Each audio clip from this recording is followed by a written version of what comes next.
r/nosleep. Posted by you/nslewis. My second penis comes at night. I will tell you my story. It's not very long. It started a week ago. I don't know why or how.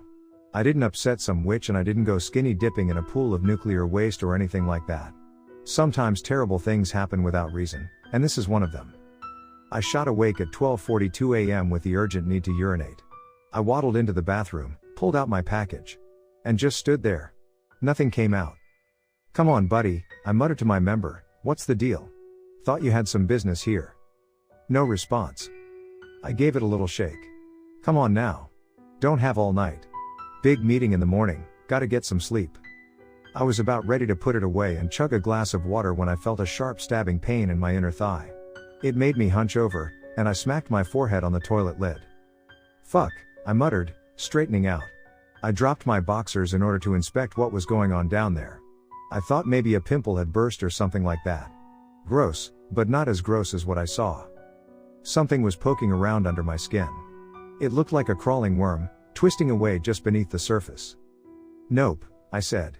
"Just a little sleep deprivation. There's not really something moving inside of me." As if to prove me wrong, my flesh started stretching, like something inside was pushing it further and further outward. This event was accompanied by a flash of burning, unforgiving pain.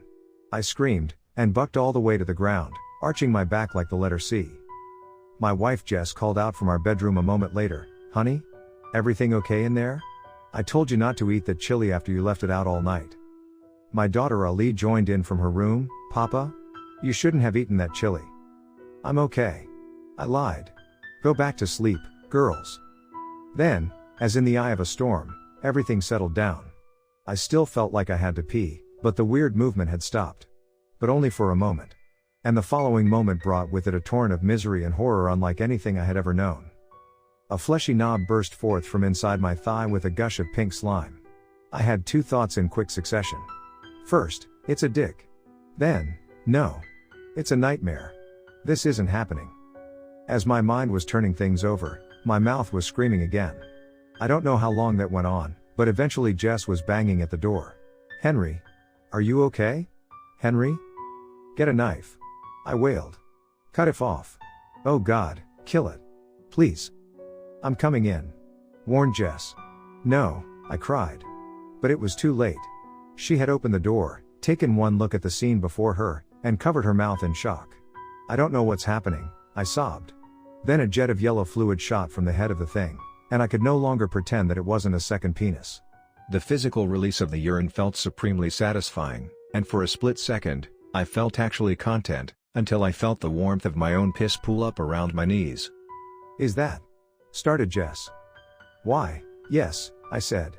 "I don't know where it came from. Oh God, I'm a monster. What do we do? Call 911? No, it's too embarrassing. And I'm so tired. I just want to go to sleep and deal with it in the morning." I got cleaned up and settled back into bed. I was actually able to sleep for a little bit, I think because all of the adrenaline bursts wore me out. I had nightmares of dicks sprouting out all over my body. One coming out my chest, one coming out my forehead, dripping in brain. But I was able to sleep. In the morning, it was gone. Even though it would have been hard to miss, I still spent several minutes searching all the folds down there for some sign of it. "Where did it go?" asked Jess. "I don't know," I said. "But you did see it, right? That wasn't just some nightmare, right? Not unless two people can have the same nightmare. Can they? I wondered. I guess it's possible. No less strange than another cock poking out of your thigh for the night and then disappearing, if you think about it." "True," I said thoughtfully. "Maybe it crawled off somewhere? Maybe it was some kind of alien monster that only took the form of a cock?" "Maybe," said Jess. "You better get moving. You're going to be late for your meeting." I did get ready, and I'll tell you this, I felt great. It felt great not to have a random second penis flopping around on my body. It was one of the best feelings in the world. But that night, it came back. The second night was no picnic either, but nothing will ever be as terrifying to me as that first night. And I'll tell you the rest of the story, it's not so bad. After it was accepted that this was going to keep happening every night. It's not so bad at all. There's a saying that I consider one of the wisest among sayings. It goes like this: happy wife, happy life. And well, Let me put it like this, I have a very happy wife. Posted by /nslewis. I watched madness spread its dark wings and descend on my Discord server. I never thought I'd find myself at a funeral in some tiny Colorado town for some dude I only knew online, but here I am. I mean, the funeral is over, and thank God for that, but I think I left some important part of me in that church. The rest of me is stewing in about a fifth of whiskey in some cheap hotel room with a cum-stained mattress and bugs skittering around in the shadowy corners. In other words, it's the perfect time and place to tell you what happened. This all unfolded on my former Discord server. I've since shut it down, but it used to be a place where hobbyist horror writers could get together to toss around ideas and trade critiques or just shoot the shit. There were about 100 members there, maybe about 20 who used it regularly, and a smaller handful that I'd gotten to consider friends. Jesse Farewell, who went by the nickname Wickedways, was one of them. Jesse wrote these really mind-blowing but incredibly bleak cosmic horror stories. You'd start one of his stories about the unseen dimensions or whatever and you wouldn't be able to stop. When you were done reading, you'd come away with a real sense of existential dread that lingered for a long time. But in person, or I guess online at least, Jesse was the total opposite of his stories. Warm, open, encouraging, and kind. I grew to be quite fond of him, both as a writer and as a human being. The horror that Jesse endured began about 2 weeks ago. Maybe it began much earlier than that, but that was the first I saw of it.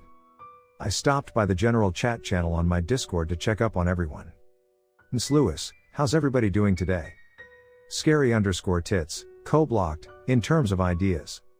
nslewis, a little writer's block. Just take the first thing that comes to mind and write it down, no matter how dumb. That's what I do anyway.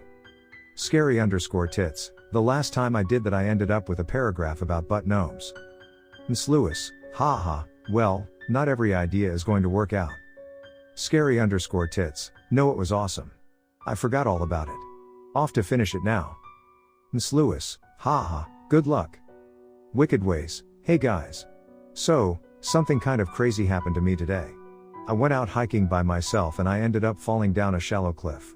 I guess I hit my head, because I was out for a while. I'm fine now, other than a fairly nasty cut on my arm, but the whole thing was pretty scary. Happy, hell, hound, oh shit. Did you go to the doc?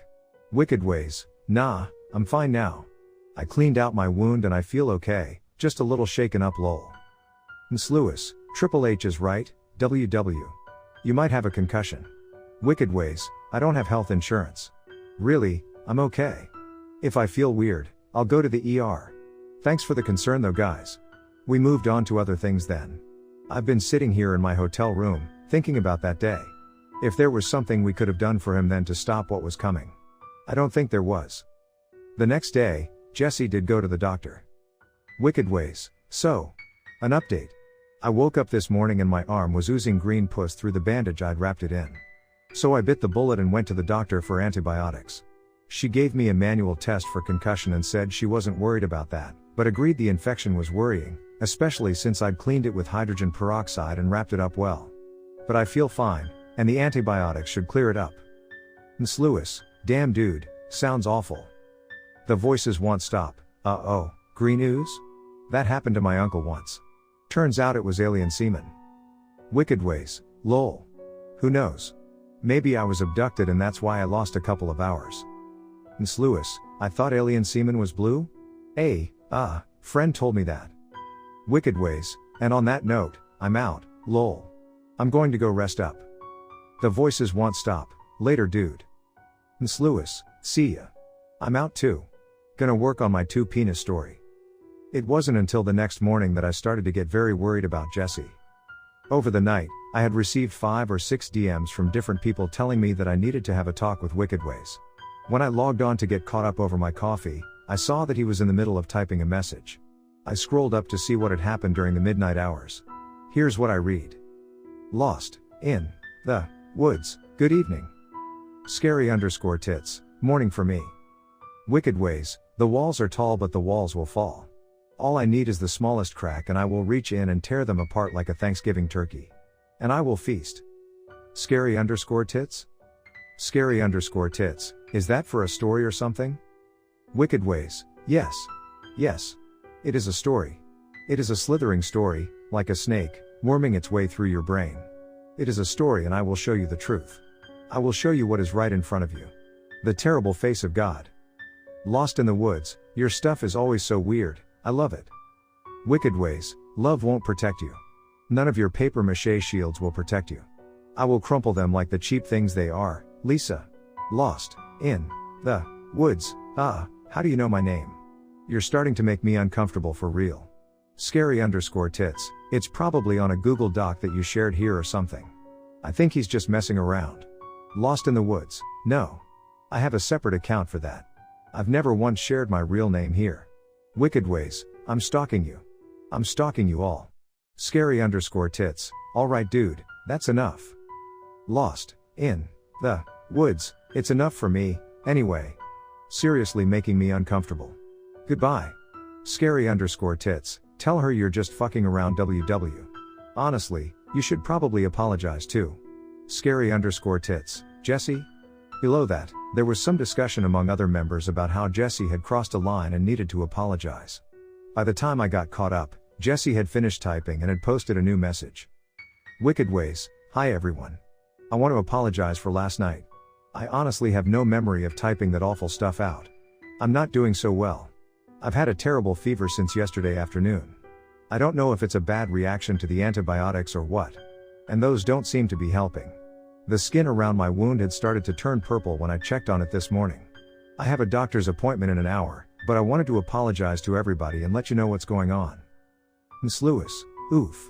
That sounds truly terrible.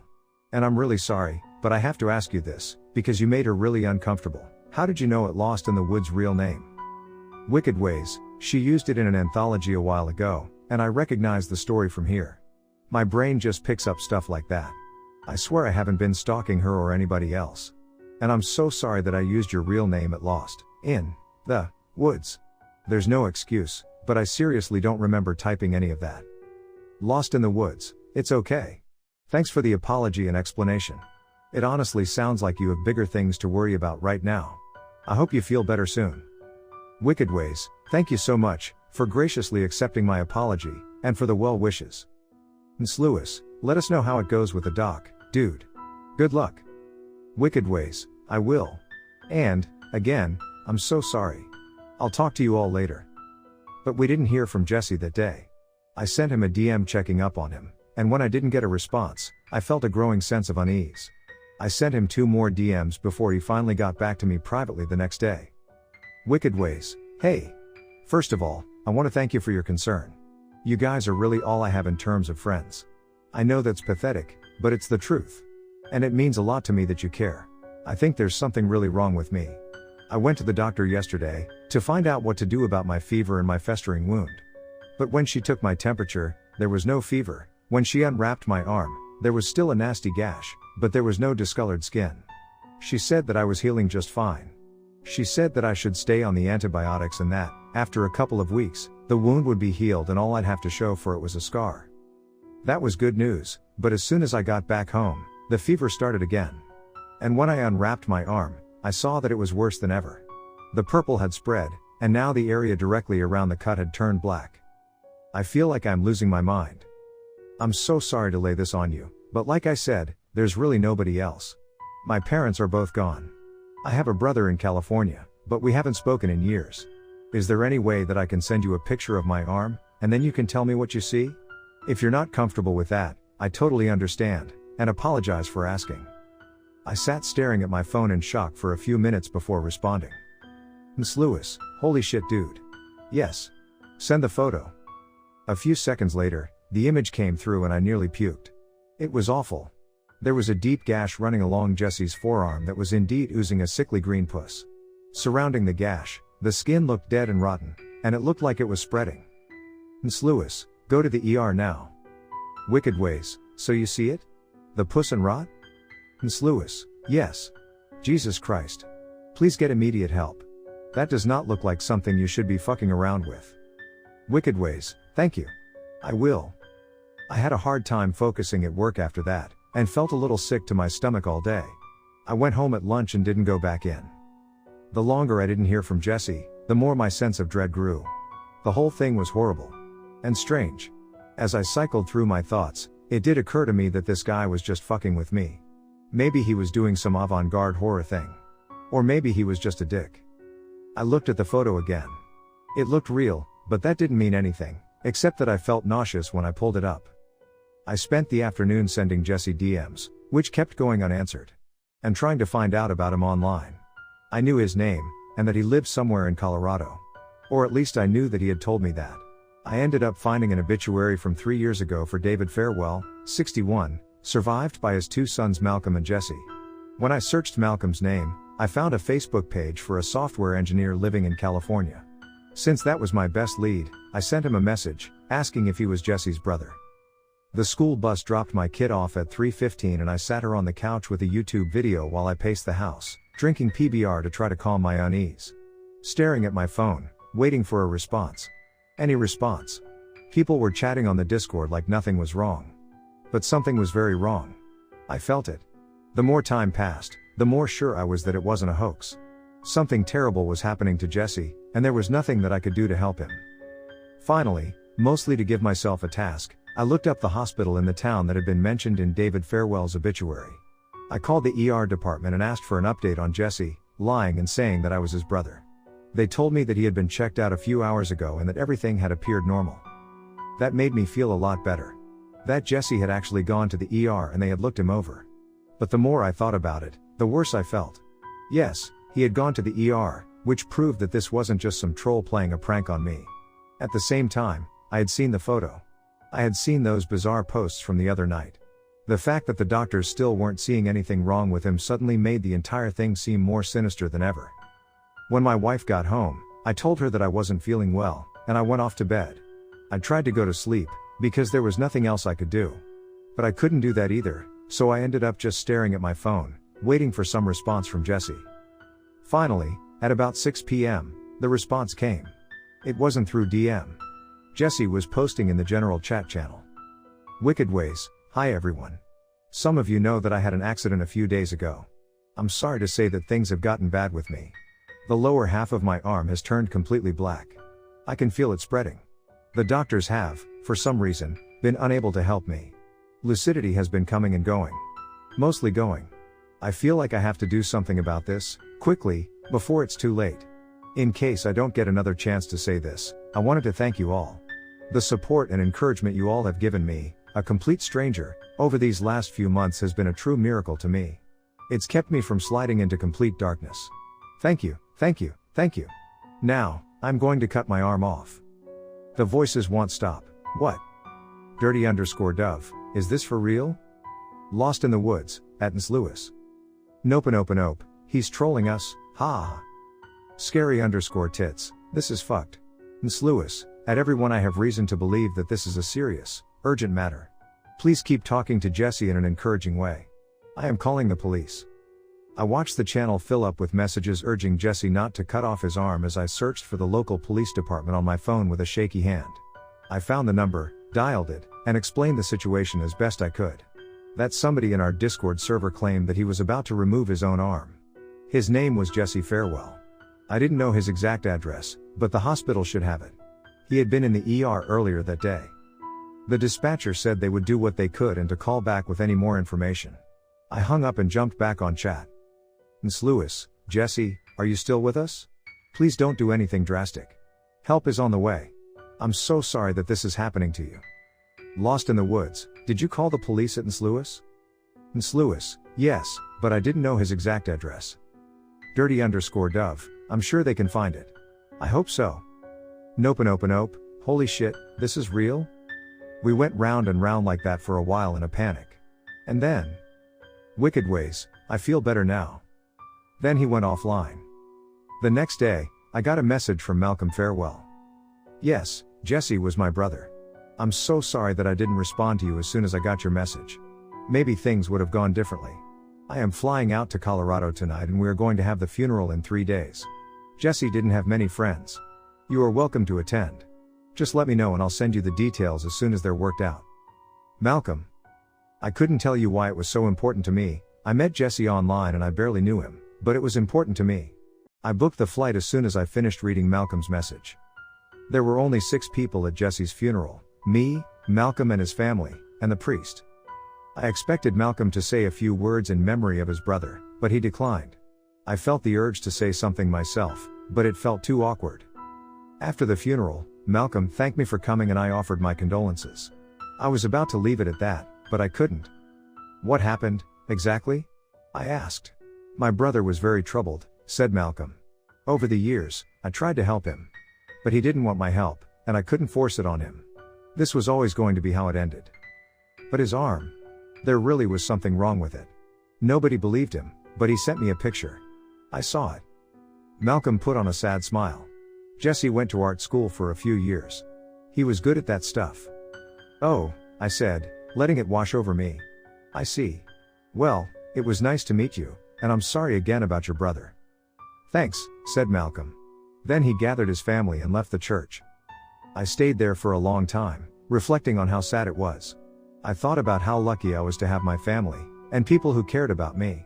About how that was the greatest thing in life. I wondered what life would be like without that. How I took it for granted, but there was nothing granted about it. I resolved to change that, and to treat each bond of love as a fragile miracle.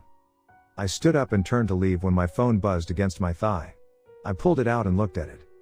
There was a notification from the Discord app there. I had deleted my server, but hadn't gotten around to removing the app yet. As I looked at the notification, my mind swirled, trying to make sense of what I was seeing. It was a new DM, from Wicked Ways. It said, "All I need is the smallest crack." Posted by noslew. I tried to kill my lover, but I don't think it worked. Looking back, I should have ended things with Allison when she refused to take down the Christmas lights. That's when it became clear to me that there was something very wrong with her. It was the middle of January, and she wouldn't take the hint. "Babe," I said, "the neighbors have stopped waving to me when I see them. Don't get me wrong.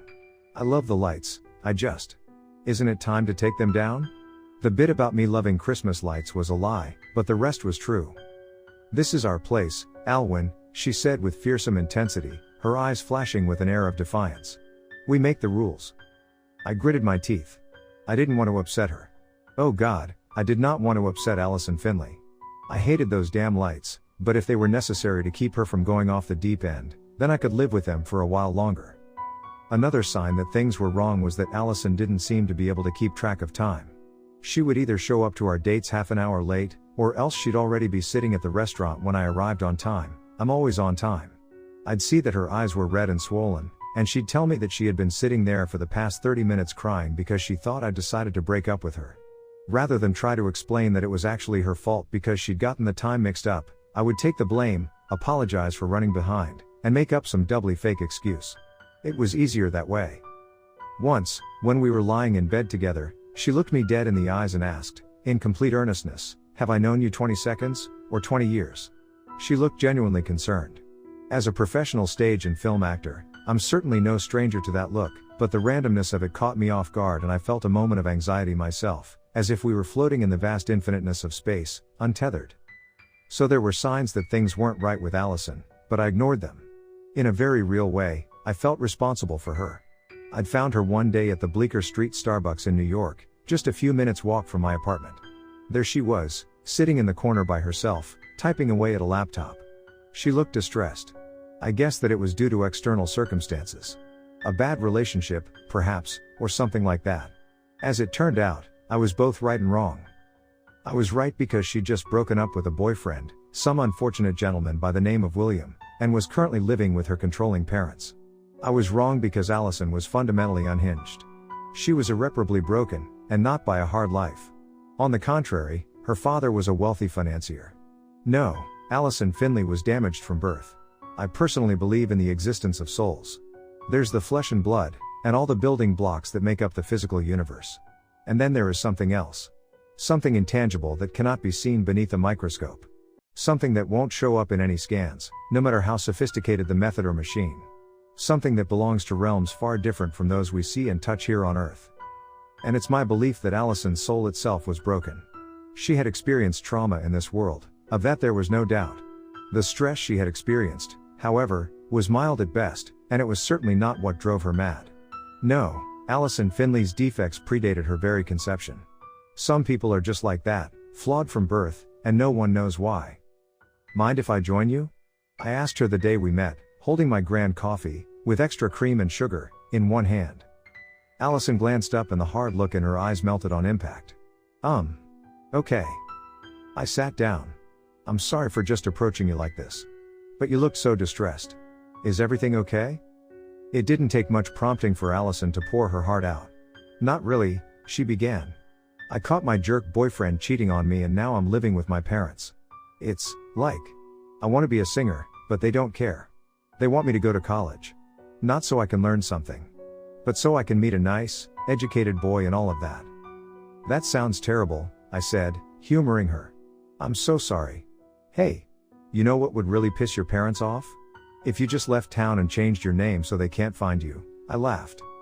Allison didn't laugh. That would piss them off, she said thoughtfully. Are you offering? I feigned surprise. I mean, don't get me wrong.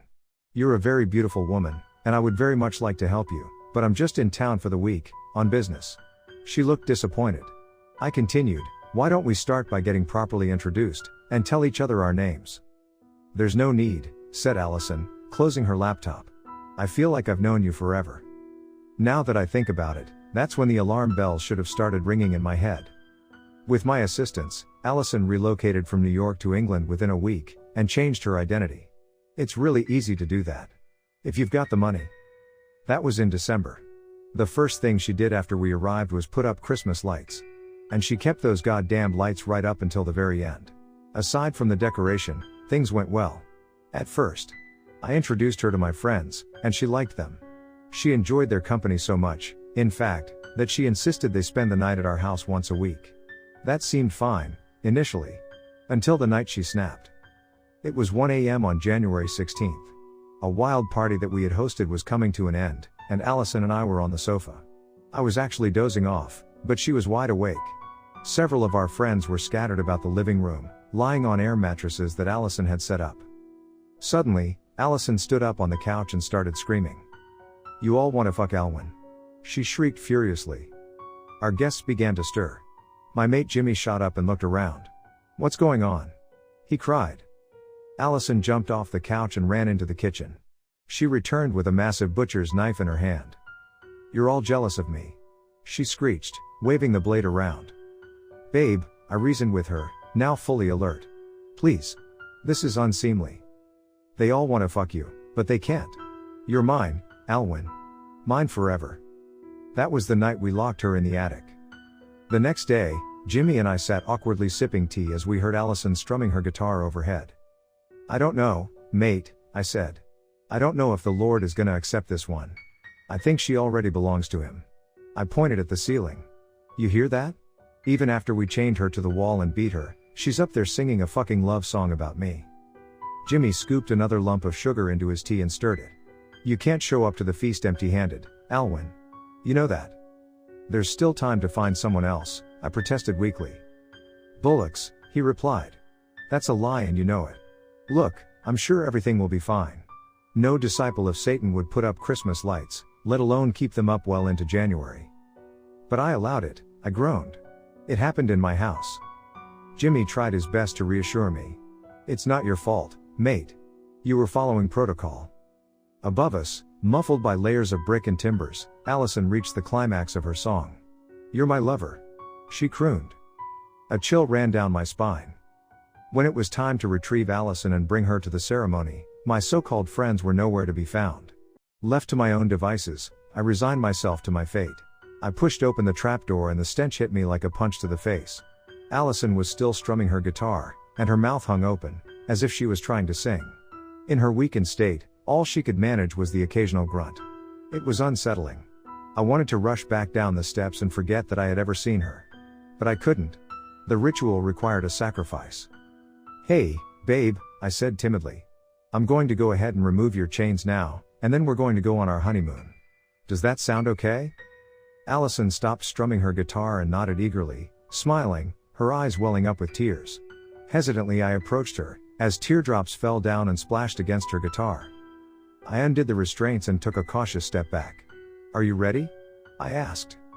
Allison rubbed her neck, where deep red impressions from the chain remained. She set down her teardrop-soaked instrument and stood up. Yes, lover, she said feebly. I felt on edge as we drove to the ceremony. Allison was handcuffed to the passenger side headrest, but I couldn't shake the feeling that I was in danger. Something was wrong. I worship Satan and have, on occasion, caught glimpses of hell itself. What I saw in Allison's eyes was something quite inexplicable, and far worse. It was the void itself, which is something that we don't talk about. The automobile ride seemed endless. I just wanted to get the whole thing over with. "I noticed you took the Christmas lights down," said Allison as a raspy voice. "I suppose it was overdue. Have you started planning for Valentine's Day yet, darling?" I couldn't take it anymore. "Listen," I said. "We're going to cut your eyes out and place them on the altar so that Satan may see. You're going to die." Allison laughed. It was more of a wheeze, actually, but it triggered all of the nerves in my body regardless. "No, silly, that's impossible," she grinned. "If I die, that means we can't be together anymore. And we're going to be together for all the summers. It's meant to be." After that, there was nothing else to say. Allison started singing her creepy song about me again, and I drove as quickly as I could without drawing attention to myself. By the time we arrived at the temple, I was an absolute mess. According to our schedule, Allison's sacrifice was to follow Jimmy's, just before the goat. "Please, let me go first," I begged of him. "I don't know, mate. The orders must be followed exactly," Jimmy said. "You know that. Now is not the time to make rash decisions." From behind us, Allison croaked out her favorite lyric. "You're my lover," she wailed.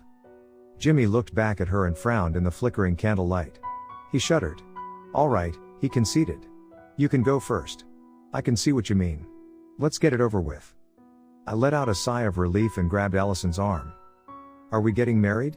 she asked with an unsettling smile. "Something like that," I muttered, leading her down the aisle. By the time we got to the altar, my hand was shaking so badly that I was afraid I'd drop the knife. "Don't screw this up, Alwyn," I told myself. "Everything must be done very precisely." "We're going to be together forever," said Allison. Without a word I reacted, driving the sacrificial blade into her face just below her eye socket, and jerked it around roughly. "Oh, no," I thought, realizing instantly what I'd done. I was supposed to recite the incantation first. I'd made a huge mistake, I was certain of that. But the way she said that up there, just moments from being slaughtered, in that sing-song voice, no less. It set my nerves aflame, and the temptation was too strong to resist. I pried one of her eyes out and then started in on the other as I mumbled out the prayer. "Oh, Lord, please accept these eyes so that you may see, and return to us." The blood poured out of Allison's empty eye socket, strewn with wet gore and the remains of severed veins. But she wasn't screaming. They always screamed. Anyone would. Anyone but Allison, that is. Allison Finley wasn't screaming, no. She was smiling. When I saw that, panic erupted throughout my entire being. In my stupor, I was caught off guard as Allison reached up and clutched my wrist while I was in the process of removing her remaining eye. That gave me a sense of relief. Finally, I thought, she's fighting back. But she wasn't trying to push me away from her. She was pulling the knife deeper. I watched in horror as she guided my hand, carving out a shape around her eye. It was a heart. She was carving a fucking heart around her eye socket. Terrified, I struggled to pull my hand from her grip. But she was strong, much more so than anticipated given her blood loss, and determined to finish her masterpiece. When she was done, she suddenly let go, and my hand jerked back, knife and all, sending the severed eyeball catapulting across the temple. "Fuck," I cried, as I heard it land somewhere with a splat. Still, Allison smiled. "You're my lover," she groaned, before falling to the ground face first. Her body jerked once, and then stopped moving. "Can somebody find that eye?" I asked, my voice quivering. "I need a breather." I stumbled outside and lit up a cigarette. I stared up at the moon and wondered if it had all been worth it. Satan had previously incarnated just once, for the express purpose of giving us a brief glimpse of hell, and to berate us for not working harder. It was a wonderful experience, truly. But was it worth what I'd just gone through with Allison? I wasn't convinced. I went back inside just as my colleagues were placing the second goat horn on the altar, and joined in for the final incantation. We passed the goblet of blood to one another and drank deeply. Then we waited. Nothing's going to happen, I thought. And everyone's going to blame me for ruining the ritual. I wondered if they'd kill me. But then something did happen. A plume of smoke appeared in front of the altar, and as it cleared, I saw a tall figure standing there, with magnificent horns and a fleshless, muscular face. It was the physical embodiment of our Lord himself. With a nervous excitement, I watched as he stepped forward and pointed. At me. Yes, my lord? I asked shakily. Gaze upon me, he commanded in a voice equal parts human and serpent.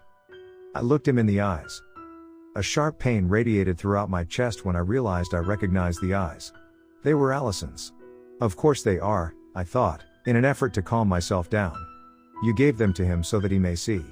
What did you expect? I scoffed at my childish insolence. It's not as if he absorbed Allison's soul, her personality, her defects. I convulsed involuntarily. It was only her eyes. What would you have me do, Lord? I asked, wavering on the brink of insanity. Are the candles too bright? Shall I extinguish them? Your desire is my command, Lord. No, he said, an uncharacteristic smile forming on his fleshless face. We could leave them up till February. This is our place, we make the rules. And we're going to be together. Forever.